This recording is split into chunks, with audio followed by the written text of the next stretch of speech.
Hello foodie lovers, welcome to వెల్దీస్ food and talks. మీరు ఎప్పుడైనా గోధుమ పిండితో ఇలా డిఫరెంట్గా ట్రై చేసి చూసారా? ఇలా ఒక్కసారి ట్రై చేసి చూడండి. లోపట చాకో ఫిల్స్‌తో చాలా చాలా టేస్టీగా ఉంటుంది. అలాగే ఇవి సిమిలర్‌గా స్మాల్ సైజ్ బన్స్ లాగా ఉంటాయి.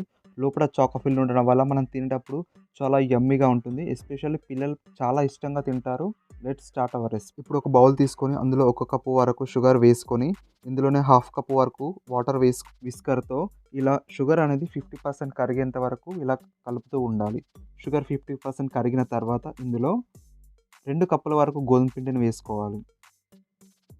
2 కప్పుల గోధుమ పిండిని వేసుకున్నాక వీటిని ఒకసారి బాగా కలుపుకోవాలి.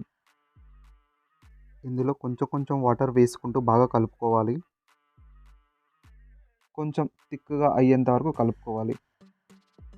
మనకు పిండి కన్సిస్టెన్సీ అనేది ఇలా థిక్‌గా ఉండాలి. సో, ఇలా కలుపుకున్న తర్వాత ఇందులో పావు టీ స్పూన్ బేకింగ్ సోడా వేసుకొని మరొకసారి బాగా కలుపుకోవాలి. సర్క్యులర్ మోషన్‌లోనే తిప్పుకుంటూ ఉండాలి. సో దట్ బబుల్స్ అనేవి ఫార్మ్ అవుతాయి. సో, ఫ్లఫీగా వస్తుంది మనకు. ఇప్పుడు దీన్ని ఒక 10 నిమిషాల పాటు పక్కన పెట్టుకోవాలి. ఇప్పుడు ఇలాగా నేను చూపించిన విధంగా ఏవైనా మీకు అవైలబుల్‌లో ఉన్న చాక్లెట్స్ తీసుకొని వీటిని ఇలా చిన్న చిన్న పీసెస్‌లాగా కట్ చేసుకోవాలి. ఇలా ప్రతి పీసెస్‌ని స్క్వేర్ షేప్‌లో కట్ చేసుకొని పక్కకు పెట్టుకోవాలి. ఇప్పుడు మనం ముందుగా 10 నిమిషాల ముందు నానబెట్టి పెట్టుకున్న బ్యాటర్‌ని తీసుకొని ఒకసారి కలుపుకోవాలి. ఇప్పుడు స్టవ్ వెలిగించి గుంత పొంగనాల పాన్ పెట్టుకొని ప్రతి గుంతలో హాఫ్ టీ స్పూన్ వరకు ఆయిల్ వేసుకోవాలి. ఇప్పుడు మనం బ్యాటర్‌ని తీసుకొని ప్రతి గుంటలో ఒక్కొక్క టీ స్పూన్ వరకు మిశ్రమాన్ని వేసుకోవాలి. ఇలా అన్ని గుంటల్లో మనం ఒక్కొక్క టీ స్పూనే మిశ్రమం వేసుకోవాలి. ఎందుకంటే మళ్ళీ వీటి పైనుంచి మనం మళ్ళీ చాకో ఫిల్స్ పెట్టినప్పుడు మళ్ళీ వేసుకుంటాము.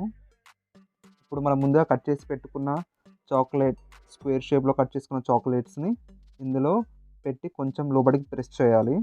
ఇలా అన్ని చాకో ఫిల్స్ పెట్టుకున్న తర్వాత వీటిపై నుంచి మళ్ళీ కొంచెం బ్యాటర్‌ని వేసుకుంటూ చాక్లెట్స్‌ని కవర్ చేయాలి. ఇప్పుడు వీటన్నిటిని లో ఫ్లేమ్‌లో ఒక సైడ్ కాల్చుకున్న తర్వాత వీటన్నిటిని మరోవైపు ఫ్లిప్ చేసుకోవాలి. ఫ్లిప్ చేసుకునేటప్పుడు చాలా ఫ్లిప్ చేసుకోవాలి.